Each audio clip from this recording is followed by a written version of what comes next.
सबसे पहले तो रुपेश जी, मैं आपसे ये जानना चाहूंगा कि इन्वेस्टमेंट, सेविंग्स या इंश्योरेंस के बारे में आपको कब जानकारी हुई जिंदगी में आपको?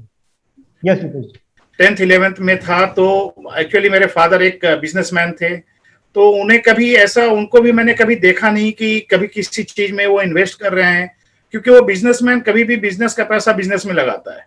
So that is the more achievement for him कि उसमें वो ग्रो करे ज्यादा।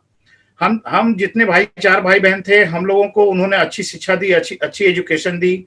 मैं इंजीनियर बना, मेरा और भाई एक बैंकिंग में है, एक मेडिकल लाइन में है, तो सबको अच्छी शिक्षा देकर उन्होंने सबको एक अच्छी जगह पहुंचा दी। रिगार्डिंग जो इन्वेस्टमेंट है, तो उस समय मैं देखता था कि कुछ इन्वेस्टमेंट ऐसा है कि आप LIC एक पॉलिसी जो बहुत पुरानी कंपनी है उसकी एक पॉलिसी ले लेते थे लोग कि भाई इसमें इन्वेस्टमेंट भी हो गया और आपकी लाइफ भी सिक्योर हो गई, कल होकर के कुछ हो जाता है then you will get the money, family भी गेट द मनी एंड उसको प्रॉब्लम नहीं होगा, hassle free they can live the life. तो ये सब इन्वेस्टमेंट थे। और कुछ इन्वेस्टमेंट पहले एक FD हुआ करता था, FD में कुछ करते थे।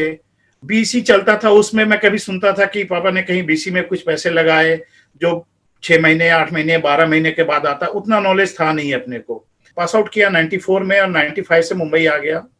और जब मैं नौकरी करना चालू किया तो धीरे धीरे मालूम पड़ा कि यार आपको भी कुछ इन्वेस्टमेंट करना चाहिए। तो इन्वेस्टमेंट क्या करना चाहिए ये मुझे पता नहीं था। कुछ लोगों ने बोला LIC ले लो, ठीक है LIC ले लिया। कुछ उस समय कुछ किसान विकास या कुछ तो ऐसा बॉन्ड आता था, वो 5 साल में डबल होता था पैसा, वो कुछ बॉन्ड ले लिया था। तो इस तरह से वहां से कुछ इन्वेस्टमेंट चालू किया, बट एक्चुअली पता नहीं चलता था कि इन्वेस्टमेंट का मायने क्या है। कुछ बोलते थे LIC ले, तो LIC में क्या आपकी लाइफ भी सिक्योर है और आपका इन्वेस्टमेंट भी हो गया। तो रुपेश जी, आपको जब आप 10वीं 11वीं में थे तब आपको इन्वेस्टमेंट के बारे में पता चला, सेविंग्स के बारे में पता चला। तो आपने जो सेविंग्स करना चालू किया वो कब चालू किया? जब आपको जॉब लग गया था तब इमीडिएटली चालू किया या कुछ ठहर के आपने चालू किया? नहीं, मेरी जॉब 1994 में लगी थी और मेरा जो फर्स्ट पॉलिसी मैंने लिया था वो 1999 में लिया था। रुपेश जी, किस मोटिवेशन की वजह से आपने जो आपका पहला इन्वेस्टमेंट किया वो आपने किया, किस मोटिवेशन की वजह से किया? जैसे कंपनी में आप काम करते थे तो कुछ लोग आते थे, LIC एजेंट आते थे, वो जब बताते थे कि इससे आपकी लाइफ सिक्योर हो जाएगी, भगवान न करे कल कुछ आपको हो गया तो आपकी फैमिली सिक्योर रहेगी, तो आप ऐसे करके कुछ 3-4 प्लान ले लीजिए, तो उस प्लान से अगर कुछ होता है तो वो आपका फंडिंग जो है वहां पे आपको प्रीमियम देना बंद हो जाएगा and then your family is secure. So basically वो फंडा था, अगर मैं नहीं हूं तो वो मेरी फैमिली सिक्योर हो जाएगी। तो एक सर्टेन अमाउंट डाल लेकर करके हमने वो कर दिया। उसके बाद धीरे धीरे मालूम पड़ा कि there is a plan called term plan, उसमें प्रीमियम है लेकिन उसका बेनिफिट नहीं मिलता, benefit is only after your death. तो वो एक समझ में आया और फिर हमने एक 30 लाख का एक हमने टर्म प्लान लिया। तो वो था कि चलो अगर कुछ मेजर हुआ तो my family is more secure. तो 1994 में रुपेश जी आपने जॉब किया, आपको काम मिला 1994 में। आपको जानकारी तो थी इन्वेस्टमेंट के बारे में, सेविंग्स के बारे में 11वीं 12वीं से। तो इमीडिएटली आपने जब आपको इनकम आना शुरू हुआ तो क्यों नहीं आपने इन्वेस्टमेंट करना शुरू किया? क्योंकि इंपॉर्टेंस तो आपको पता था, तो क्यों वो चीज नहीं हो रही थी, क्यों डिले हो रहा था सेविंग्स और इन्वेस्टमेंट में? क्या लगता है आपको, क्या चल रहा था उस समय? कि जब आप नए नए जॉब चालू करते हैं तो आपकी सैलरी उतनी नहीं होती है कि आप इन्वेस्ट भी करो। आप उसी सैलरी में आप घर के किराया भी दे रहे हो, आप बीवी बच्चे को भी संभाल रहे हैं, तो आपके पास ज्यादा स्कोप नहीं रहता। देखिए, आपके पास जब पैसे रहते हैं तो आपके पास दिमाग भी आता है 10 चीजों में पैसे लगाने की। फिर आपके पास 10 लोग भी मिलते हैं, आप 10 जगह मिलते हो, 10 लोग मिलते हैं, तो उस 10 लोग में कुछ ऐसी बातें करते हैं। सपोज मैं एक कंपनी, मल्टीनेशनल कंपनी में मैं काम करता था और मैं एक 5 स्टार होटल कर रहा था मुंबई में। तो वहां पे एक मेरे बहुत सीनियर आदमी थे, he was more than double of my age. तो लंच में हम लोग करते थे, लंच करने के बाद में एक दिन मैं उनके साथ ऐसे ही बैठा था, उनके साथ में अपॉर्चुनिटी मिली उनके साथ लंच करने का, because he was very senior to me. तो ऐसे बात करते, खाना खा करके बात करते करते उनसे बात किया कि सर ये जो इन्वेस्टमेंट होता है, आप तो हमारे से बहुत हैं, आप में हो सकता है 7-8 साल 10 साल के बाद आप रिटायर भी हो जाएंगे। So what is the investment, आपने क्या इन्वेस्टमेंट की है इसमें? तो उन्होंने बहुत अच्छे से समझाया कि रुपेश देखो, इन्वेस्टमेंट करने के लिए क्या होता है कि आपकी गोल्स क्या है लाइफ में, आपकी इनकम क्या है, आपकी गोल्स क्या है, एंड कितना मनी आपको उसमें डालना है, that you have to decide. आपके खर्चे कितने हैं, और accordingly you have to decide everything.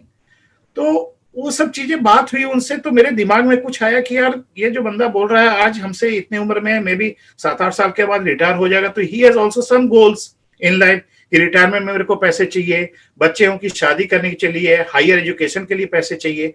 So these all this things he told me in during discussion. तो मेरे को लगा कि नहीं, ये कुछ अलग चीज है जो इन्वेस्ट करने के बाद में आपको certain amount and certain time period पे आपको ये फंडिंग चाहिए।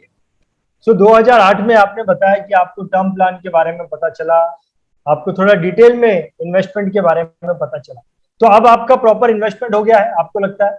देखिए, प्रॉपर इन्वेस्टमेंट तो कभी कंप्लीट नहीं होता। हाँ, ऐसा है कि मैं 2010 में किसी फाइनेंशियल मेंटर से मिला था, ओके, एंड उन्होंने, उनके साथ में मैंने काफी टाइम, एक्चुअली मेरा एक दोस्त थे, उन्होंने मेरे को उनसे मिलवाया, ओके। तो उन्होंने जब उनसे मिलवाया तो उनके साथ में 2-2.5 घंटे का मेरा सेशन हुआ, and then he understood from me कि आपकी क्या गोल्स हैं लाइफ में, आपको क्या चाहिए। तो मैं बोला यार गोल्स क्या है, मेरे को समझ नहीं आ रहा, आप इसको थोड़ा सा एलोबरेट करके बताइए मुझे। तो मैंने को पूछा आपके बच्चे कितने, मेरे बोले एक बेटी है मेरी, और फाइनल फैमिली आगे क्या है, मैं बोला no, there will be only one daughter. और आपकी गोल्स क्या है, मैं बोला उसकी शादी करनी है, उसकी एजुकेशन है, हायर एजुकेशन, उसकी मैरिड है, शादी करनी है। I want to also live a lavish life, तो कार चाहिए, घर चाहिए, गाड़ी चाहिए, बंगला चाहिए, सब चाहिए। मतलब बोलने में क्या है, चलो ठीक है, लेकिन डिपेंड करता है कि आपकी इनकम क्या है। तो उन्होंने बहुत अच्छे से पूरी मेरी रिक्वायरमेंट लिया। उन्होंने रिक्वायरमेंट लेने के बाद उन्होंने मेरे को एक पेपर बना करके दिया कि आप इतना इतना इन्वेस्ट करो, और इसके हिसाब से आपकी ये गोल्स आपकी फुलफिल होता जाएगी during the course of the time.